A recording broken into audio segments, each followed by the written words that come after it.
마가복음 6장 14절에서 34절까지의 말씀을 드리도록 하겠습니다. 두 개의 큰 이야기가 나옵니다. 먼저는 이제 6장 13절까지 7절부터 13절까지 말씀에서 예수님께서 12제자를 보내시는 장면이 나옵니다. 12제자를 부르셔서 둘씩 보내시고 더러운 귀신을 제어하는 권능을 주시고 여행을 위하여 아무것도 가지지 말고 여행을 해라. 보낸 분이 하나님이시니 다 책임져 준다는 겁니다. 지팡이 하나만 가지고 신발 한 켤레만 가지고 옷 한 벌만 가지고 가라는 거예요. 그리고 가서 너희를 영접하지 않으면 듣지도 말고 발에 먼지를 떨어버리고 나와라. 그렇게 명하시니 제자들이 나가서 회개하라 전파하고 많은 귀신을 쫓아내며 많은 병자에게 기름을 발라 고쳤다라고 증거를 합니다. 그리고서 이제 14절부터 29절의 말씀이 싹 들어갑니다. 그리고서 이제 30절의 말씀이 그리고 이어지는 거예요.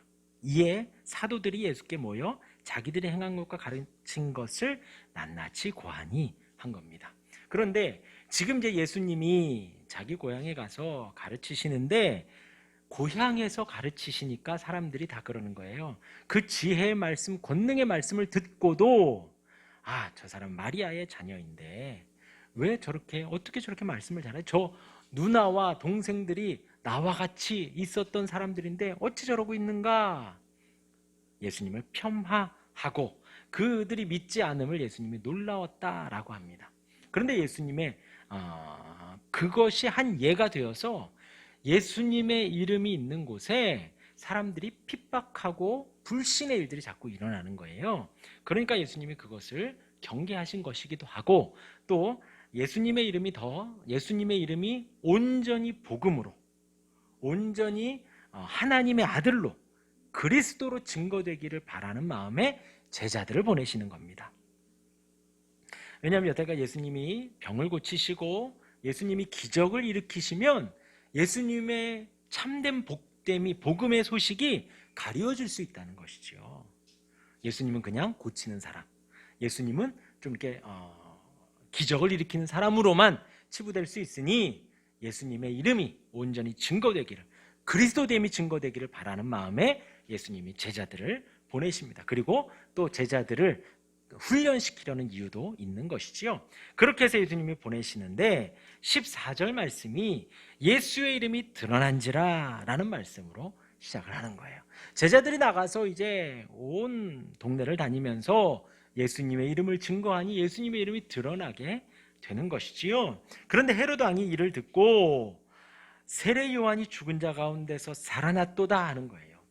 본인이 한 일이 있으니 계속해서 마음에 찔리는데 예수의 소문이 드러났는데 그 가운데에서 내가 죽였던 그 세례 요한이 살아났나? 라고 하는 겁니다. 그리고 또 15절의 말씀에 어떤 이는 그가 엘리야다, 예수님이 아니다, 엘리야다, 또 그가 선지자 중에 하나와 같다 라고도 말을 하는 것이죠. 예수님이 하나님의 아들이고 예수님이 그리스도 구원자이고 예수님이 복음의 시작임을 그대로 받아들이지 못하는 거예요. 성경은 그 예수님을 증거하고 있습니다. 성경은 예수님이 하나님의 아들인 것을 증거하고 예수님이 유일한 구원자인 것을 증거하고 예수님이 우리에게 참된 복된 소식의 시작임을 증거하는 거예요. 그런데 이제 세상은 그렇게 보지 못하게 하죠. 그냥 종교 중에 하나로 보게 합니다. 교회 가면 그냥 마음이 좀 편안해지지, 교회 가면 좀 이렇게 정신이 맑아지지, 그냥 종교란에 기독교 정도 쓰는 것으로 세상은 보는 거예요. 그래, 그 정도 교회 다녀라, 그 정도 예수 믿으면 되지 뭐, 이렇게만 보는 거예요. 그게 지금 그 말입니다. 엘리야라고도 하고 선지자 중에 하나라고도 한다. 이 세상에 많은 종교들이 있잖아요. 그거 중에 하나라고도 보는 거예요. 그런데 성경은 예수님이 하나님의 아들이시고 예수님이 그리스도이고 예수님이 참된 복음의 복된 소식의 시작인 것을 증거하고 듣는 우리 모든 청중들이 그것에 아멘하기를 원하는 것입니다. 그렇게 예수님이 드러났는데 이제 17절 이하의 말씀이 헤롯, 지금 여기에 등장하는 헤롯이 있고요. 이 헤롯은 예수님이 태어났을 때에 예수님 그 부근의 모든 남자아이들을 죽여라 명한 헤롯 왕의 아들인 것입니다. 이 분봉왕이에요. 이 헤롯은, 여기에 나온 헤롯은 그냥 요 갈릴리 지역을 통치하는 분봉왕이고, 그 예수님 때에 그 명을 했던 건 헤롯 대왕입니다. 그의 아들 이 헤롯 왕이 지금 어떤 죄를 졌냐? 동생 빌립의 아내 헤로디아에게 장가를 들었던 거예요. 동생의 아내를 빼앗은 것이지요. 이때 당시에는 이 헤롯과의 왕위 계승을 위해서 살인이 일어나고 어떤 그런 정치적인 일들이 막 일어났던 것입니다. 이런 것들이 아무렇지도 않게 헤롯 왕 때도 있었고 지금 이 헤롯 때에도 있게 되는 거예요. 헤롯 대왕 때도 복잡했고 이 헤롯도 이런 일들이 율법에서 엄금한 이런 일들이 일어나고 있었던 것이지요. 그런데 이제 18절 말씀에 우리 같이 한번 읽어보겠습니다. 18절 시작. 이는 요한이 헤롯에게 말하되 동생의 아내를 취한 것이 옳지 않다 하였음이라. 요한이, 이 세례 요한이, 우리가 알고 있는 이 예수님 전에 온 예수님의 길을 예비하는 그 세례 요한이 바른 말을 하는 거예요. 헤롯 그 왕 앞에 가서 동생의 아내를 취한 것이 옳지 않다. 지금 이제 이후의 일들을 보지만 자기 딸이 막 춤을 춥니다. 춤을 추니까 얼마나 이쁘겠어요. 그렇죠? 저희 집에서도 아이들이 춤을 추면 할아버지 지갑이 열립니다. 그러니까 근데 한 녀석은 안 춰요. 이제 컸다고. 안 추는데 이 둘째, 셋째는 막 추면 엉덩이도 흔들고요. 막 머리도 흔들고요. 그렇게 막 추면 할아버지 지갑이 열려요. 할머니 지갑이 열리고. 그렇죠. 그 정도는 참 애교로 봐줄 수가 있는데 지금 헤로디아의 딸이 춤을 추니까 지갑이 열린 게 문제가 아니라 한 사람의 목숨이 왔다 갔다 하는 거예요. 근데 이것은 우리가 지금 이야기로 보고 있지만 생각을 해보십시오. 얼마나 잔인한 일이에요. 헤로드 왕 때도 대왕 때도 마찬가지죠. 동방박사들이 와서 메시아가 태어났다라고 하니 그 즈음에서 태어난 아들들을 다 죽여라 라는 명이, 대통령령이, 왕의 명이 아무렇지도 않게 퍼져서 그 지역에 일어나는 거예요. 살인이. 그것도 어린 아이에. 그리고 지금 이것도 그냥 아이가 춤춘 것뿐인데 선한 선지자의 목숨이 위태위태한 것입니다. 그러니까 얼마나 사람의 마음의 양심이 지금 화이 맞은 거예요. 이것이 악한지 선한지도 구분할 수가 없는 겁니다. 이것이 옳은 일인지 그른 일인지도 모르는 거예요. 사람의 목숨이 여자아이 하나가 춤춘 것으로 왔다 갔다 하니 얼마나 지금 이 왕과 위정자들이 악해져 있느냐라는 거예요. 이 시대가 얼마나 그렇게 되어 있다라는 거예요. 근데 그 가운데에서 지금 빛을 발하는 한 사람, 이 세례 요한이 그 자기의 목숨이 위태위태한 걸 몰랐겠습니까? 그런데 그것보다도 더 하나님의 공의를 전하고 정의를 전하는 것이 더 옳은 말을 하는 것이 더 옳다라는 것이죠. 당신이 동생의 아내를 취한 것이 옳지 않다라고 당당하게 말을 하고 지금 갇혀 있는 거예요. 이 말을 했기 때문에 결박돼 있고 감옥에 갇혀 있는 것입니다. 핍박을 받는 거예요. 거짓보다는 죽음을 택하는 게 낫다는 거죠. 거짓말을 하고 뭐 여기서 한마디만 하면 되잖아요. 헤로드 왕이여 위대하십니다. 왕이여 지금 잘하고 계십니다. 잘하십니다. 한마디만 하면 앞으로의 이 세례 요한의 그 선교 사역이, 목회가 평안할 수 있죠. 하율이 너를 핍박하는 벌레 하나가 있구나. 이제 사단의 꼬임에 넘어가면 안 돼, 하율아. 예배에 집중해야지. 지금 요한은 생사를 왔다 갔다 하는데 네가 지금 벌레 하나 때문에 너를 죽이지도 못하는. 그 가운데서 요한의 머리를 소반에 담아오십시오. 징그러워라, 그죠? 얼마나 잔인해요. 근데 그 일이 일어나요. 사도행전 4장에 보면요, 사도행전 3장에 보면 베드로와 요한이 기도하러 가는 길에 성전 문 앞에서 한 나면서부터 못 걷는 거린이 못 걸었던 사람이 이제 구걸을 하고 있습니다. 동전 한 입 얻을까 하여서. 그런데 베드로와 요한이 내가 은과 금은 없거니와 내게 있는 것을 내게 주노니 나사렛 예수의 이름으로 일어나 걸으라 하니까 예수님의 이름의 권능이 그를 일으켜 세웁니다. 예수님의 이름은 하나님의 아들이기 때문에, 예수님의 이름은 복음이기 때문에, 참된 복음이기 때문에 그 나면서부터 걷지 못하던 거린이 일어납니다. 그 일로 인하여서 대제사장과 그때 당시에 종교 지도자들 앞에 세워지게 돼요. 너는 지금 무슨 권세로 누구의 이름으로 이 일을 하는가? 그러니까 4장 10절에 당당하게 말합니다. 너희가 십자가에 못 박고 하나님이 죽은 자 가운데서 살리신 나사렛 예수 그리스도 이름으로 이렇게 되었다라고 일을 하는 거예요. 그러니까 그들이 지금 위태위태한 거죠. 이 말이 맞거든요. 자기들이 그냥 자기들 자리를 잡기 위해서 예수님을, 아무 죄 없는 예수님을 십자가에 못 박았거든요. 그러니까 그들이 이렇게 말합니다. 이것이 민간에 더 퍼지지 못하게 위협하고 경고합니다. 너 어디 가서 그거 증거하지 마, 말하지 마. 4장 19절에 베드로와 요한이 대답하여 이르되 하나님 앞에서 너희의 말을 듣는 것이 하나님의 말씀을 듣는 것보다 옳은가 판단하라. 베드로와 요한이 그러는 거예요. 당당하게. 자, 왜냐하면 거기에 있는 사람들도 대제사장이라 그랬어요. 종교 지도자들입니다. 유대인들이에요. 하나님을 섬기는 자들입니다. 하나님의 말씀을 듣는 것이 옳으냐, 너희의 말을 듣는 것이 옳으냐, 당당하게 베드로와 요한이 말을 하는 겁니다. 이들이 할 말이 없거든요. 한 번 더 경고하고 보내줍니다. 그리고 이들이 말하죠. 우리가 보고 들은 것을 말하지 아니할 수 없다. 이 베드로와 요한이에요. 예수님과 함께 3년을 보냈던 사람이고, 예수님이 자기 눈앞에서 채찍 맞고 가시면류관 쓰고 십자가 지고 언덕 올라가 대못 박히는 걸 다 보고, 그리고 3일 만에 살아나셔서 부활한 것까지 다 본 이들입니다. 이것을 말하지 아니할 수 없다. 증거하지 않을 수 없죠. 그 마음속에서 막 불을 듯 일어나는데 어떻게 입을 막아요? 대제사장들이 위협한들, 목숨을 감옥에 가둔들, 이 복음을 전하는 그 뜨거운 마음이 사라질 수 있겠느냐 이거죠.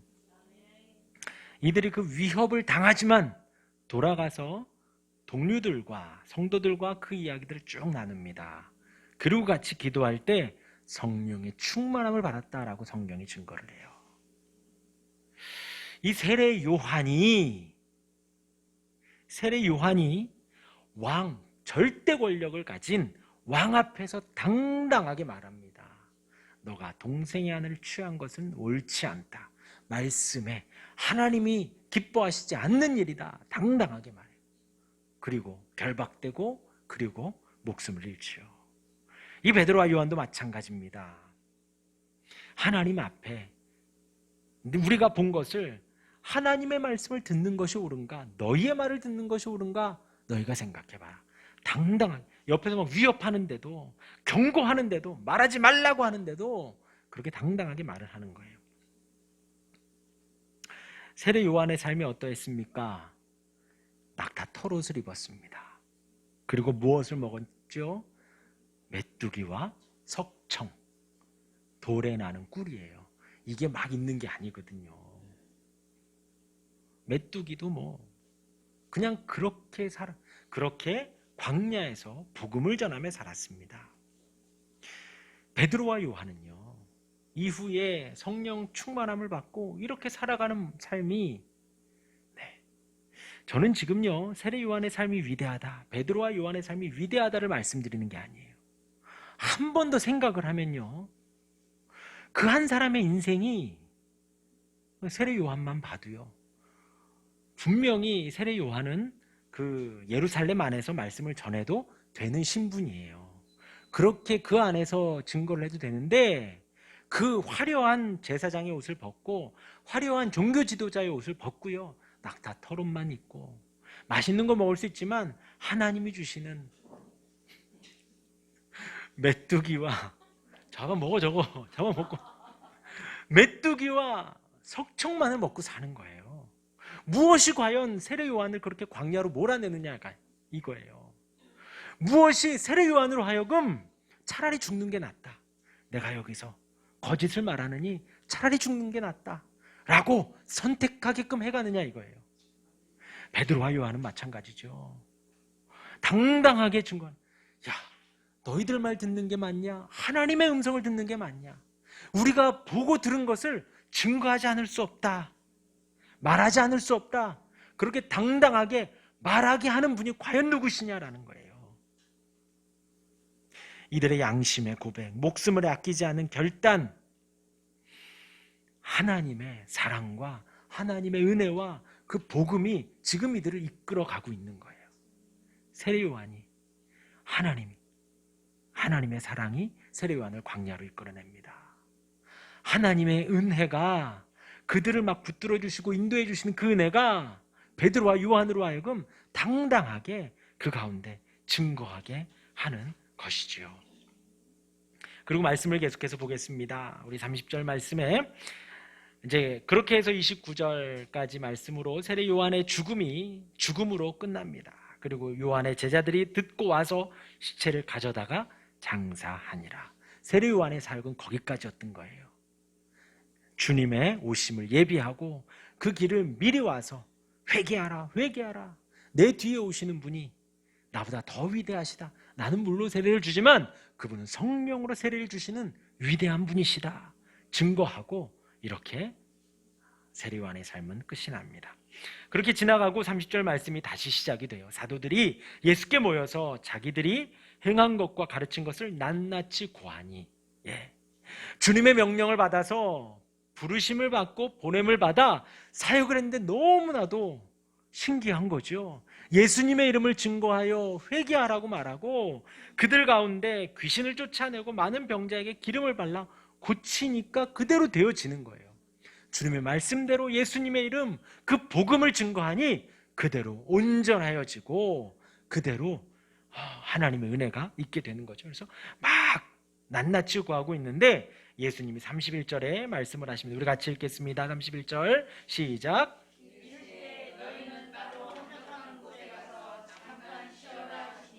이는 오고 가는 사람이 많아 음식 먹을 겨를도 없더라. 계속해서 막 모이는 거예요. 그러니까 막 바쁜 거예요. 예수님이 아주 중요한 말씀을 하시죠. 너희는 따로 한적한 곳에 가서 잠깐 쉬어라.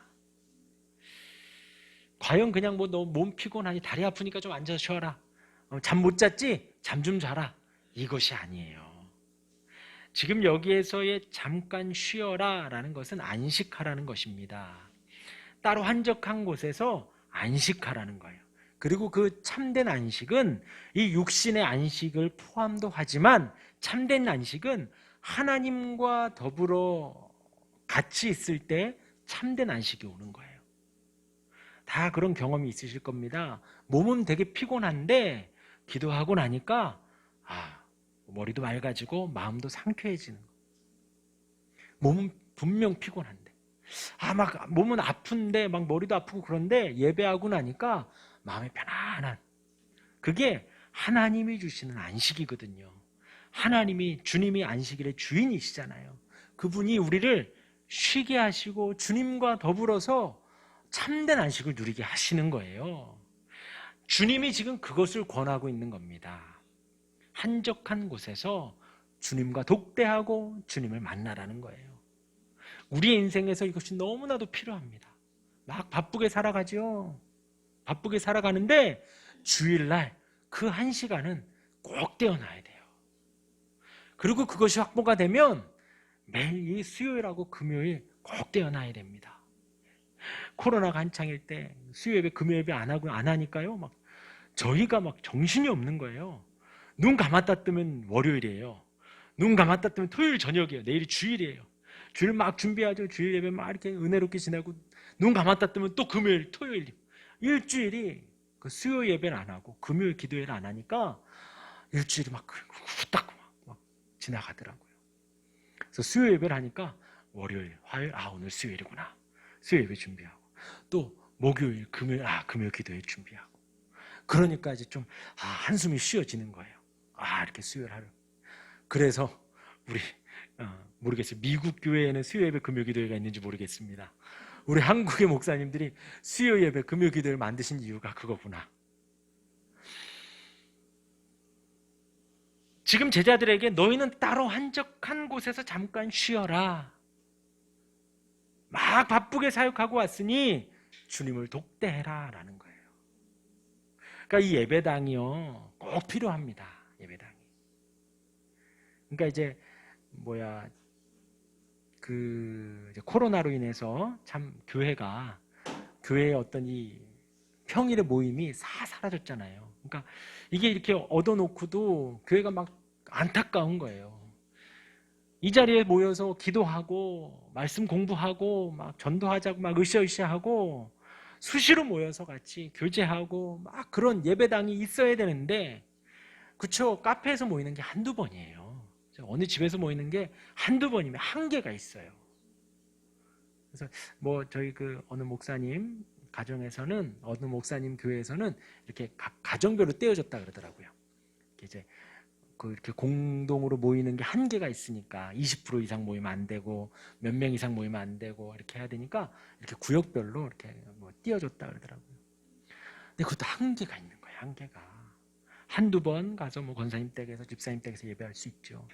하나님 이 예배당에서 조용히 주님과 독대하고 예배하는 이 구별된 공간이 꼭 필요한 거예요. 그러니까 성전이라고 말하진 않아요. 여기가 이 장소가 거룩합니다 그러진 않아요. 그러나 우리가 따로 시간을 내어서 장소를 구별해서 하나님 앞에 예배하는 것이 너무나도 필요하다는 것이죠. 지금 이 바쁘게 사역하고 돌아와서 주님께 보고하는 그들에게 예수님이 한적한 곳에 가서 쉬어라 라고 명하신 것처럼 그러한 공간이, 그러한 시간이 꼭 필요하다는 거예요. 그리고서 배를 타고 따로 한적한 곳에 갔는데 그것을 듣고 많은 사람들이 모입니다. 많은 사람들이 모입니다. 우리 34절 같이 읽겠습니다. 시작. 예수께서 나오사 큰 무리를 보시고 그 목자 없는 양 같음으로 인하여 불쌍히 여기사 여러 가지로 가르치시더라. 그들이 목자 없는 양과 같죠. 왜 그럴까요? 이때 제사장이 있었습니다. 서기관이 있었어요. 바리새인이 있었어요. 이들이 다 성경 교사들입니다. 그런데 주님이 보시기에는 목자 없는 양과 같은 거예요. 그들은 다 자기 사리사욕만 채우고 있는 거예요. 자기들이 만든 율법의 격가지들만을 가르치고 그들을 정죄하기만 바빴던 거예요. 참된 하나님의 나라, 하나님의 통치, 하나님이 왕 되시고 하나님이 다스리시고 우리가 하나님의 자녀임을 가르치지 않는 거죠. 그러니까 막 목자 없는 양과 같이 그들을 보니까 힘이 든 거예요. 그런데 그 다음 인하여 불쌍히 여기사, 이게 너무나도 중요합니다. 주님이 지금 이 땅에 오셔서 가르치고 계시죠. 그 근원이 뭐냐? 우리를 불쌍히 여기신 거예요. 우리를 불쌍히 여기셔서, 긍휼히 여기셔서 우리를 부르시고 구원하신 것입니다. 우리를 불쌍히 여기셔서 우리를 위해 십자가 지신 거예요. 왜냐하면 그냥 놔두면 죽을 수밖에 없으니까. 그냥 놔두면 우리는 지옥으로 갈 수밖에 없어요. 그런 우리를 부르셔서 복음을 알려주시고 예수만이 그리스도임을 가르쳐주시고 하나님의 자녀임을 가르쳐주시고 하나님의 나라를 증거해 주신 것입니다. 그렇게 불쌍히 여기사 이에 여러 가지로 어떻게 하셨다고요? 가르치시더라. 불쌍히 여기셔서 가르치신 거예요. 그래서 우리는 배워야 됩니다. 계속해서 배워야 돼요. 우리 죽을 때까지 배워야 됩니다. 무엇을요? 하나님의 말씀을요. 평생 배워야 합니다. 그래서 아까 세례 요한을 이끄신 그 복음도 이 불쌍히 여기신 주님의 은혜였던 거예요.